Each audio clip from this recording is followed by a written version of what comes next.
ಬೆಂಗಳೂರಿನಲ್ಲಿ ನಡೆದಿದ್ದ ಸರ್ಕಾರಿ ಕಾರ್ಯಕ್ರಮಕ್ಕೆ ಬೋಟ್ ಮೂಲಕ ತೆರಳಿದ ಸಂಸದ ಬ್ರಿಜೇಶ್ ಚೌಟ ಗಮನ ಸೆಳೆದಿದ್ದಾರೆ. ಅಷ್ಟೇ ಅಲ್ಲದೆ ವಾಪಸ್ ಆಗುವಾಗ ತಾವೇ ಬೋಟ್ ಚಲಾಯಿಸುವ ಮೂಲಕ ಅಭಿಮಾನಿಗಳ ಮನ ಗೆದ್ದಿದ್ದಾರೆ. ಮಂಗಳವಾರದಂದು ದಕ್ಷಿಣ ಕನ್ನಡ ಜಿಲ್ಲಾಡಳಿತ, ಜಿಲ್ಲಾ ಪಂಚಾಯತ್, ಮಂಗಳೂರು ಮಹಾನಗರ ಪಾಲಿಕೆ ವತಿಯಿಂದ ನಗರದ ತೋಟ ಬೆಂಗರೆಯಲ್ಲಿ ನಡೆದ ಬೃಹತ್ ಸ್ವಚ್ಛತಾ ಅಭಿಯಾನ ಕಾರ್ಯಕ್ರಮಕ್ಕೆ ಸಂಸದರು ಬೋಟ್ ಮೂಲಕ ತೆರಳಿದ್ದರು.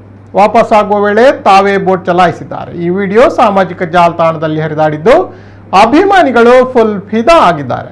ನಮ್ಮ ಸಂಸದರು ಎಲ್ಲದಕ್ಕೂ ಸೈ ಎಂದು ಜೈಕಾರ ಹಾಕಿದ್ದಾರೆ. ಸಂಸದರ ಬೋಟ್ ರೈಡಿಂಗ್ ವಿಡಿಯೋ ಈಗ ಸಾಮಾಜಿಕ ಜಾಲತಾಣದಲ್ಲಿ ಸಾಕಷ್ಟು ಹರಿದಾಡುತ್ತಿದೆ.